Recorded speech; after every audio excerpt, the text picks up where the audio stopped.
This is the Good Government Podcast with Aaron Slutkin and Michael Hoffpower.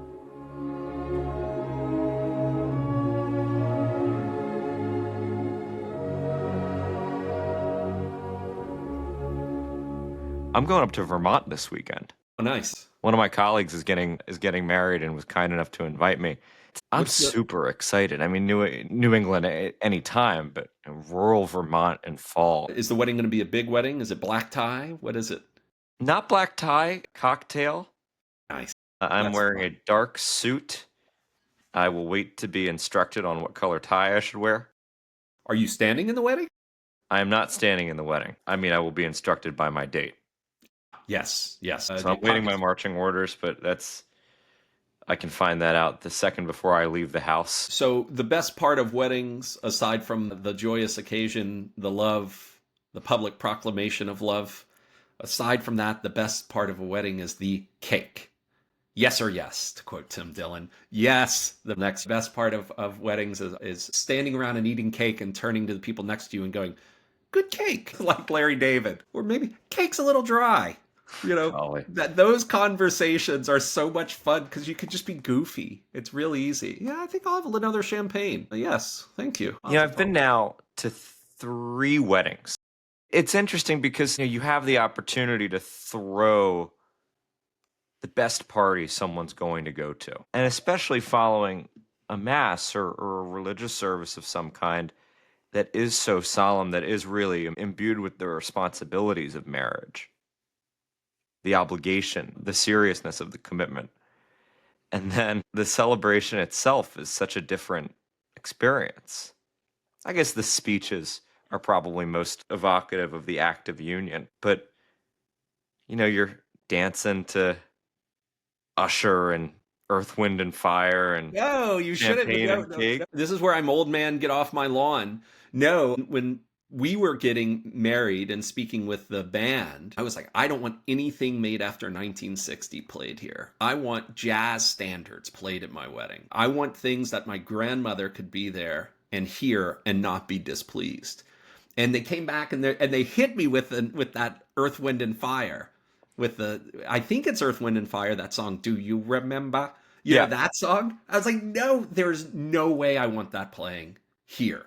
So what we did, I mean, we're playing Mozart and so forth at the ceremony. It was a solemn occasion.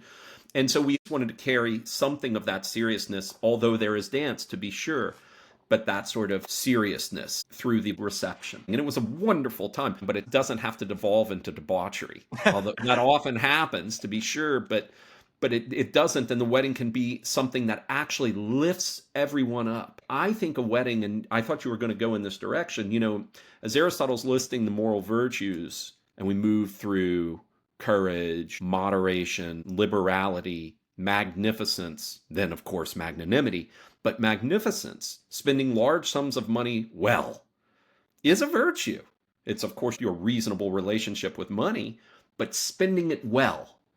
What an example.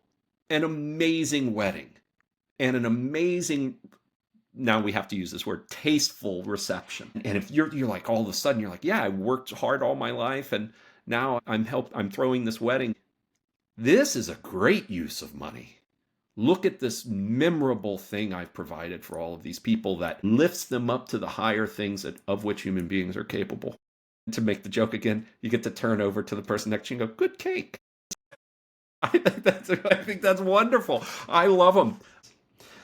Can I draw a connection there? Yeah, that's good. Thank you with so much. The second Federalist paper? Well, good. Yes, thank you. Paragraph 2. Nothing is more certain than the indispensable necessity of government. We have to cede some of our natural rights to government in order to vest it with requisite powers. There you are saving your money for your security. And then you have the cherries on top. Then you have the nice things. Right now in Federalist paper number 2, we are concerned with safety. The baseline of everything else, safety. And then what you just called the cherry on top will come, especially as we move into volume 2 of the Federalist Papers, after Fed 37. This line here about rights. Every people whenever a government comes, must cede some of their natural rights. It doesn't matter if you're Publius the Federalist or Brutus the Anti-Federalist, for instance, in Brutus number 2. This is something everyone agrees on. Now, exactly the extent to which you must cede them, that's a very serious conversation that people should have. But when it comes down to, well, am I going to be the executor of the law of nature? No, you got to give that up. No Batman here, no vigilante justice, unless it's really down to it. These notions of your own home and protecting yourself in your home. But out there on the streets, we have police forces, etc. Here we see you have to cede some of your natural rights, but there's going to be a more refined understanding of the relationship between the government and your natural rights in Federalist Paper 84. That if and when we get to Federalist 84, we can talk about that, the Bill of Rights, and the conversations between Madison and Jefferson regarding the Bill of Rights. But for the time being, I think it's a wonderful place to start. Natural rights and government as a necessity. You could think about it even this way. You are incapable of maintaining and having your natural rights protected on your own. You need government. If you can admit that, then you should say, okay, but can any government do? And here we're starting to see that the proposed Constitution and the Union over which it presides are hand in glove. They are together the same thing. The Union is a part of the plan, as much as is the separation of powers, let's say. So you can't live without government. You need it. So you must cede some of your natural rights. The question we have to face up to now is whether a confederacy or a union is better at protecting us. We are cashing in on a promise that Publius makes in the first Federalist paper. I propose in a series of papers to discuss the following interesting particulars, he says. The utility of the union to your political prosperity. Why discuss union? Well, he notes in the following paragraph, the last paragraph of Fed 1, the union's in danger. It is not in danger from open rebellion. It is not in danger because delegates to the Constitutional Convention, whom thank God we defeated, were arguing against union. It's defeated, Mike, because there's a conspiracy going on. Campaign against the union that when it gathers enough strength, and Publius takes that as a real possibility, will enter out into the open. So therefore, we're going to kick off with union. But I think there's another reason to kick off with union as well. You and I agree. This is a lovely essay. Federalist 2 is amazing, in my opinion. Despite the whisper campaign, despite the private conspiracy, by beginning with union, Publius can talk about something which Americans are almost unanimous on, the praiseworthiness of the union. And we're not talking about structure. We're not talking about checks and balances, beautiful maybe in their own way, but we're talking about the American land, American rivers, the American people. We're talking about blessings.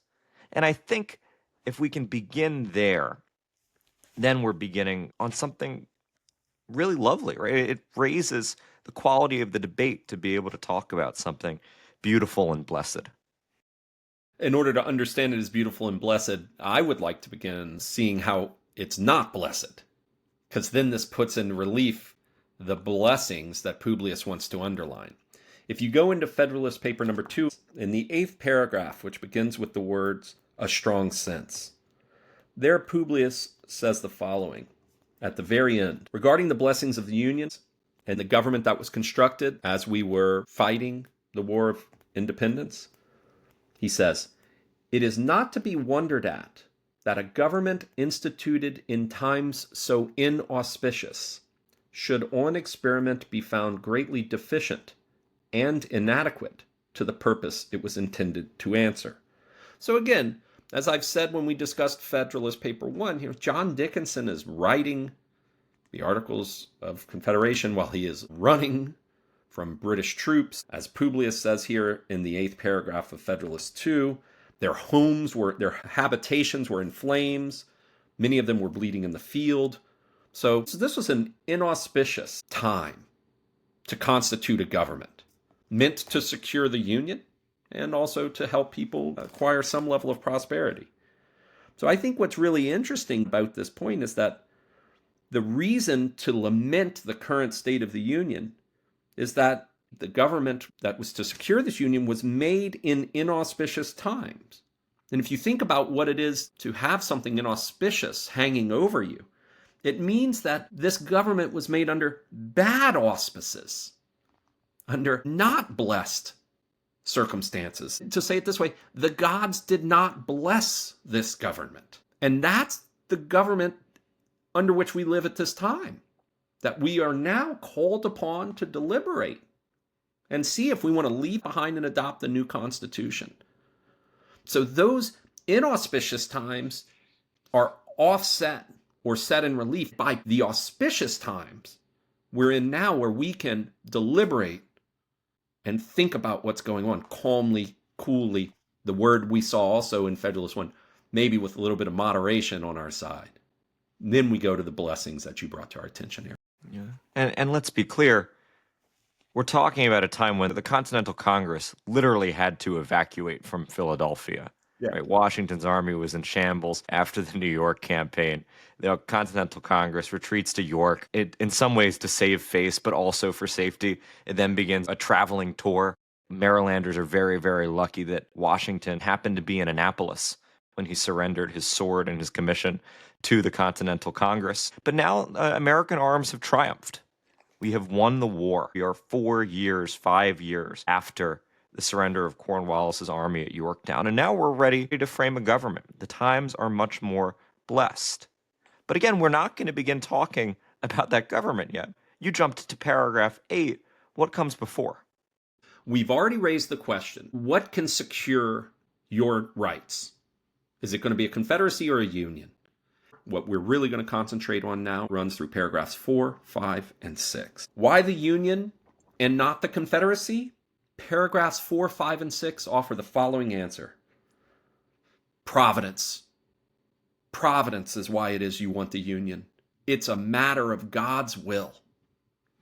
Now, this has nothing to do with anything that I do or don't believe. What I am now pointing out is the high tone of what's going on here. Either Publius truly believes this, or it's rhetoric, or both. Look at the thrice blessing of the American people. I'll state it very plainly. Paragraph 4.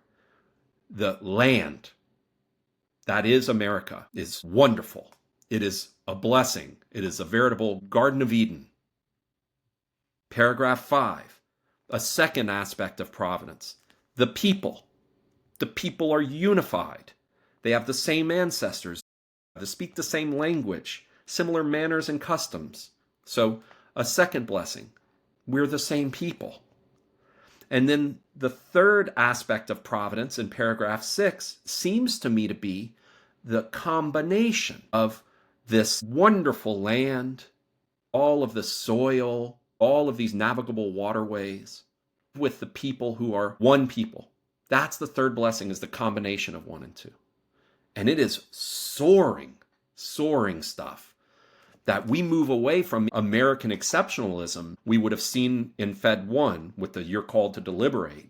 It's up to us to decide whether or not people can form government based on reflection and choice. Now we're moving into the blessedness of this place. It is a full, high, soaring rhetoric. What do you think, Aaron? The word delight in paragraph 4 stands out. Publius wants us to realize how delighted we should be by the land. More in depth than that, though, there is a real sense in this paper of American nationhood. We get the term nation used, and we've discussed this before. There's an argument common in American history and American politics that American nationhood is a product not of the American Revolution, but of the Civil War. The idea of American nationhood has to be won in the triumph of the Union, that it's the victory of the Union, the later conquest of the South, that creates American nationhood, and also the help of President Lincoln, who in the Gettysburg Address uses the term nation. But nation's in here. Publius is anticipating that. And what creates the American nation? It's a united people. It is descendants from the same ancestors, speaking the same language, professing the same religion, attached to the same principles of government, very similar in their manners and customs. We can complicate that by talking about how people in South Carolina are different than people in New England, and we haven't even heard of Texas and Arizona yet. And there are many, to use Publius's term, denominations. But already there's a sense of a united American people, forged by that common experience. Forged, yes, by common culture. But I think for Publius, maybe this is more important, and now for us in 2024, more durable than same ancestors, language, and culture is the shared experience of war. Mm-hmm. The trial of war, the victory in war, having a figure too, he's not mentioned here, but I think he's in some way looming over this. Someone like Washington, as if someone made the American father because of war. It's that experience binding the American nation together. Yeah, but also a concern that one must have about relying on this experience is time. Is that that's not a firm basis for nationhood. Shared experience, well, when the living reminders of that shared experience are no longer to be seen as the canons of time tear down everything. I'm just riffing on Lyceum Address here. Mm-hmm. That's no good. As I've said to you before, when I've heard Ralph Lerner discussing this sort of stuff, Ralph Lerner has said, look, sometimes in order to get somewhere, you have to suppose it already exists. In order to found a nation, must you already have a people? In order to have a people, must you already have a nation? And we see Publius here, I think, fashioning that identity. Because what I called American exceptionalism in Fed 1, with the choice, with the moment and the responsibility those people enjoyed, here it seems to be these conditions, this homogeneous people are ripe for union, most overtly the topic of Fed 2, and as we will see very shortly, Republican government. The highest tone here is, I think, as follows. God prepared this for the American people. I think Publius is going that far here. It seems Publius wants us to understand something like the following. Tell me what you think of this hypothesis. We don't have to actually be founded. We're already here.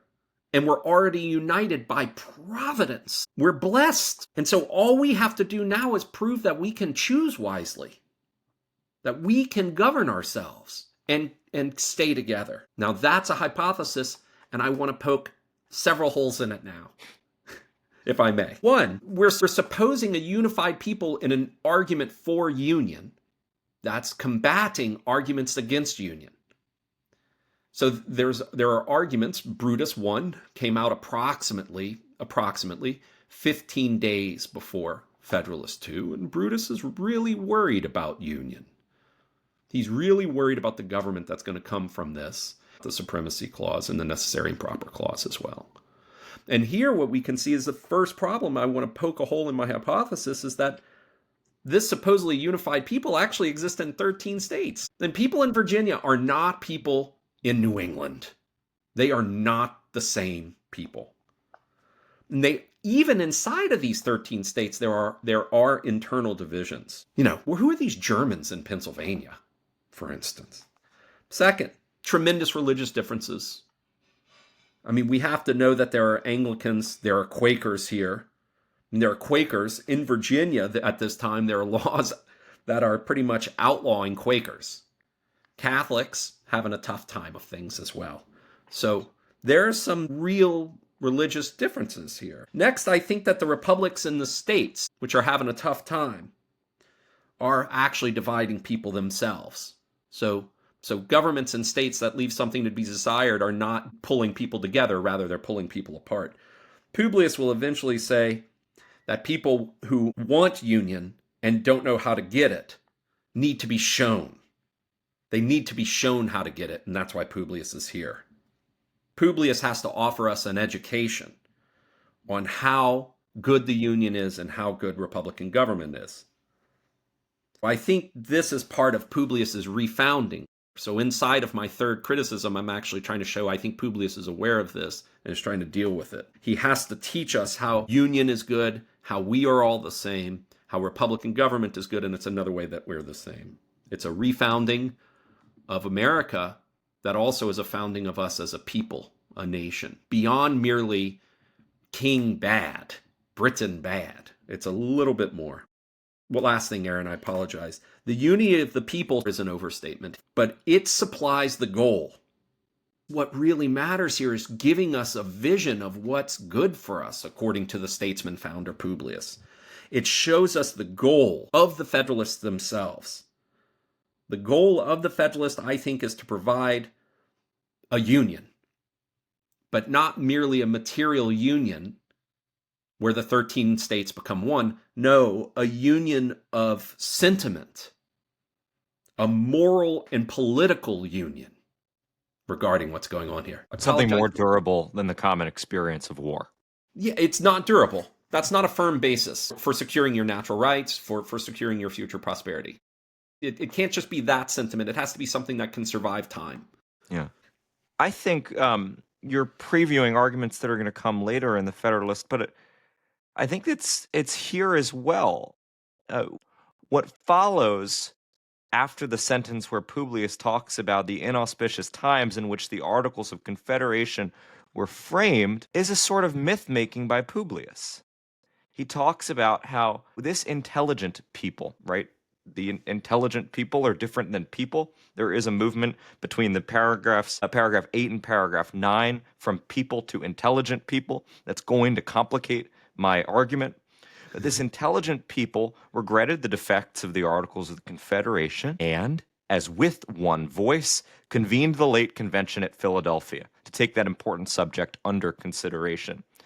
Now, we are not talking, if we're talking about the body of the American people, we are not talking about a unanimous body of people. We're talking, historian Joseph J. Ellis has framed this as a cabal of prominent Americans like Washington, Jay, Madison, Hamilton, who were advancing a constitutional convention. And then once we're at the convention, Publius says that the plan they presented and recommended, not imposed, but recommended to the people is unanimous. Now, there's something there.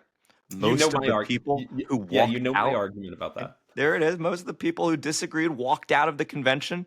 Hamilton is actually unable to vote for the Constitution because the other two delegates to the Constitutional Convention left. New York doesn't have a quorum. He can't vote. But there were people who did vote against the Constitution there. So their joint and various unanimous councils is in another way an overstatement. So what's going on here?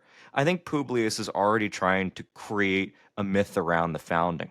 He is trying to give you a reason to believe that the times that the Constitution were created were auspicious.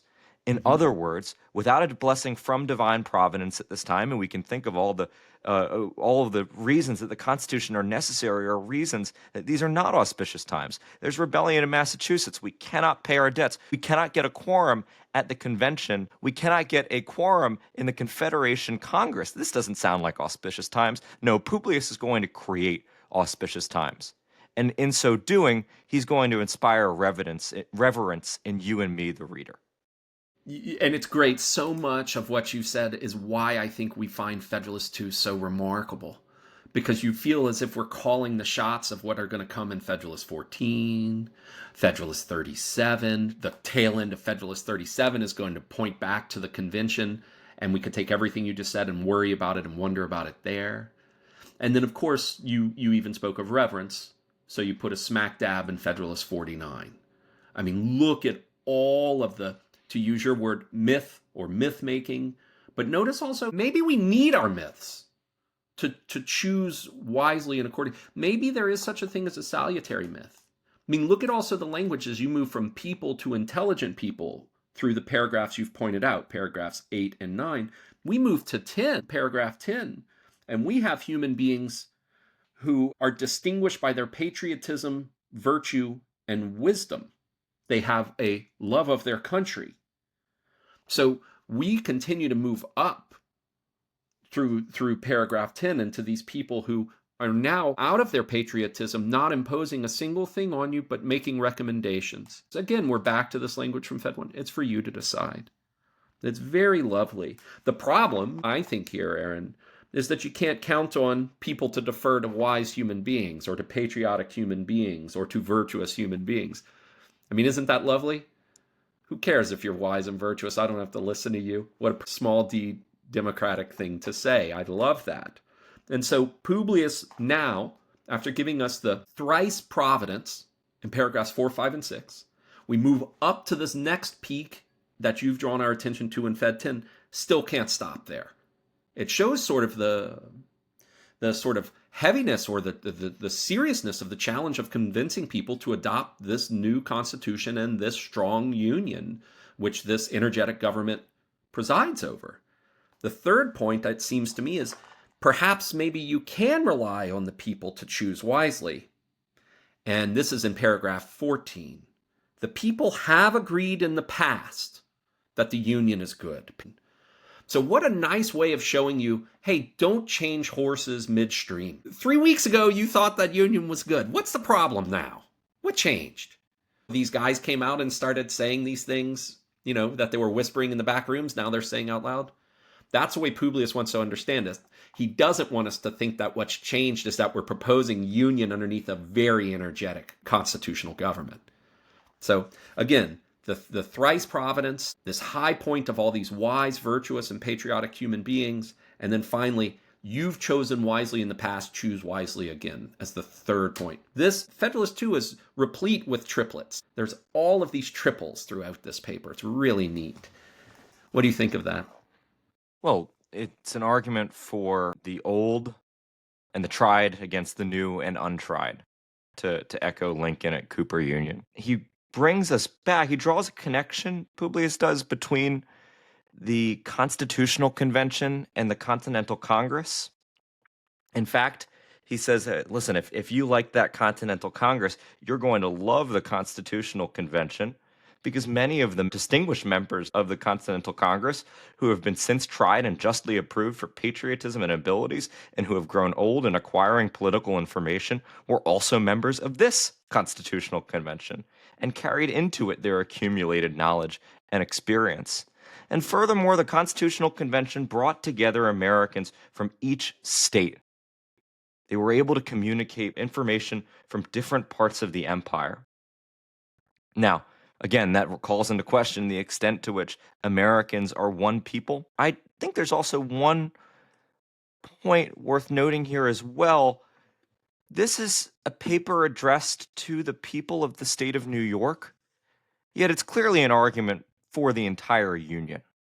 When the people of America reflect is the beginning of this paper. In the third paragraph, the prosperity of the people of America depended on their continuing firmly united. This is, I think, Publius is arguing bigger game than something simply for the people of the state of New York. So already we're seeing the Federalist Papers escape sort of this narrow effort of persuasion that it appears aimed at.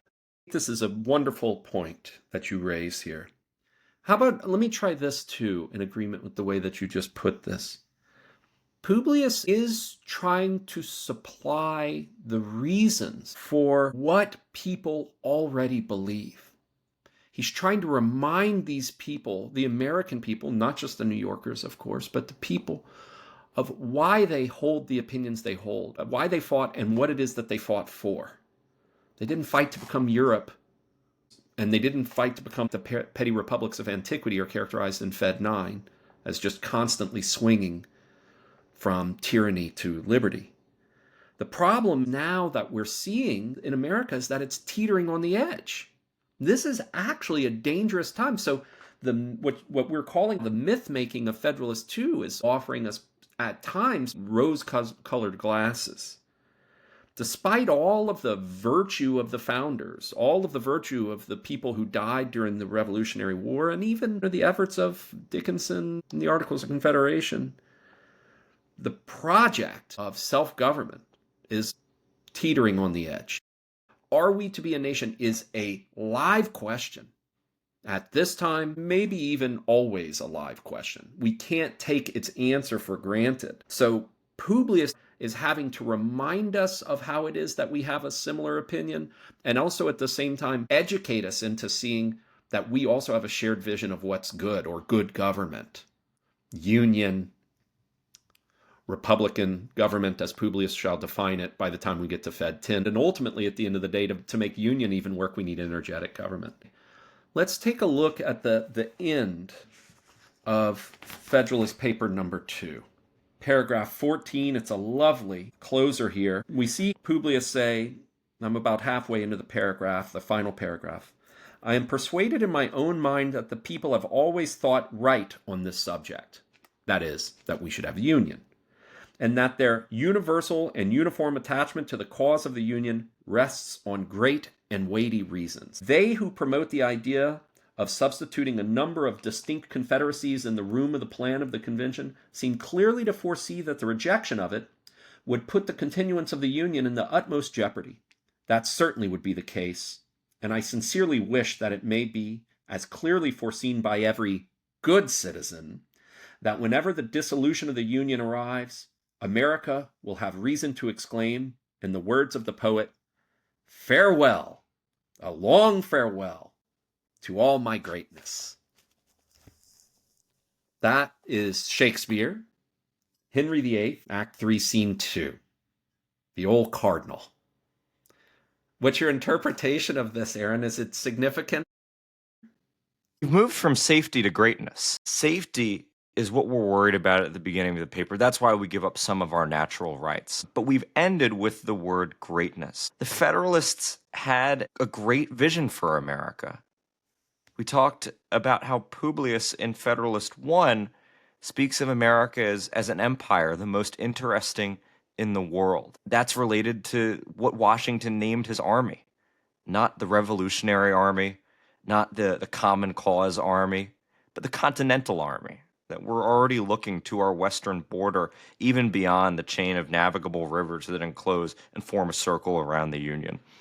No, greatness is what the Federalists prescribe for America. Greatness is going to prove to be controversial within this argument. I don't want to take us out of our text, but I do want to take us out of our text, I guess. At the Virginia Ratifying Convention, Patrick Henry is going to say, why are we talking about greatness? If we admit this consolidated government, Henry says, it will be because we like a great, splendid one. Some way or other, we must have a great and mighty empire. We must have an army and a navy and a number of things. When the American spirit was in its youth, the language of America was different. Liberty, sir, was then the primary object. We are descended from a people whose government was founded on liberty. That country is become a great, mighty, and splendid nation, not because their government is strong and energetic, but, sir, because liberty is its direct end and foundation. We're seeing here a difference between the arguments of the Federalists and the Anti-Federalists. Brutus, who you mentioned earlier, is much happier to let America be divided into humbler, smaller, less magnificent republics. Publius, in trying to keep together the Union, is not just aiming at the safety of the individual parts and the safety of the whole, but he's also looking for what happens when you can turn 13 into 1, when you can channel the resources and the energies of this extended republic. But we have to notice that greatness is thrown on the table. At the same time, it's really neat that you said humble. These humble states, smaller is what Brutus wants. This line from Henry VIII is from Cardinal Wolsey. That's Henry's aide-de-camp. In my understanding of Henry VIII, Cardinal Wolsey fails because he has pride, too much pride. He claims that he, quote, has too much honor to make it to heaven, end quote. I think this suggests that those who think that they understand what Republican government necessitates, namely not a robust or strong union, have too much pride. The anti-feds have too much pride, is how I read this. Wow. And their pride then means to say, those guys don't understand the limitations which we all as human beings face, especially in trying to establish good government that is self-government. Federalists 3, 4, and 5 will help us understand, now I'm going to use a crazy word, hubris of those who think that we can live securely and also live without union in this country. Finally, this Shakespeare here is one of the 2 bits of Shakespeare in the Federalist Papers. The next is in 64. It's from Caesar. Shakespeare's Caesar, my favorite Shakespeare play. But here, by this ending with some poetry, a direct statement, the words of the poet, Why not now say, wait a minute, all this myth-making, all of this height that's been conjured up in Federalist 2, is Publius himself a poet? Is Publius here engaging in poetry? Does the poetry at the end of Federalist 2 point to the poetry that's been going on throughout Federalist 2? And is this poetry necessary for helping us understand the reasons why we know union to be not only necessary, but also good? Now, I think that's another reason why I love Federalist paper number 2. And I'll help you close there with the support for your argument about Wolseyan pride. In the coming episodes, we're going to look at the Federalist Papers' concern with union and safety. And one of the arguments there, and it is a reminder for Americans who dream of secession, is that peaceful secession is probably impossible. If you think peaceful secession is possible, then you're not realizing how easily human beings are drawn into conflict, and how susceptible Americans, once divided, will be drawn into conflict by other powers manipulating Americans. In short, those Americans who think that peaceful secession is possible are too prideful. Washington, writing to one of Publius, in fact, the author of this paper, John Jay, in 1786, before the Constitutional Convention met and complaining about the vices of the Constitution, wrote, "We have probably had too good an opinion of human nature in forming our Confederation. In some ways, we were innocent or we were prideful. And what is one way to deal with the defects of human nature, as we will see? An extended sphere, an energetic government, in short, the Constitution of the United States." Well, thanks for talking to me about Federalist paper number 2, Aaron. I really enjoyed this. Thank you.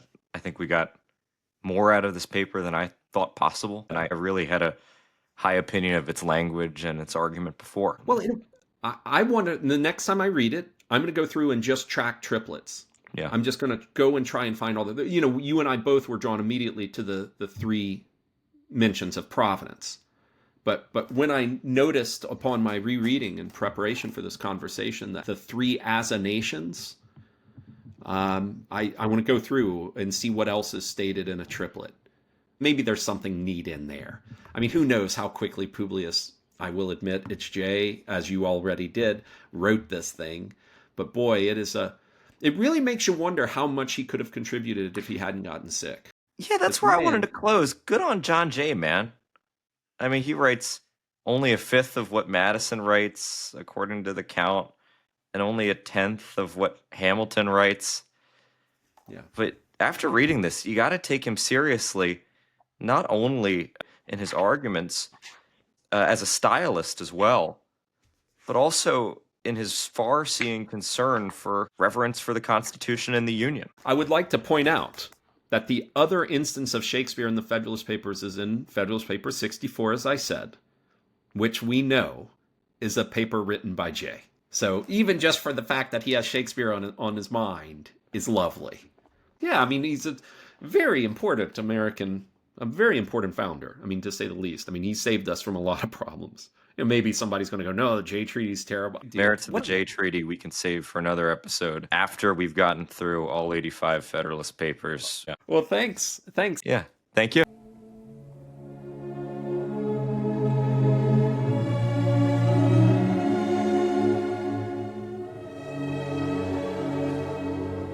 This has been the Good Government Podcast with Aaron Slutkin and Michael Hoffpower.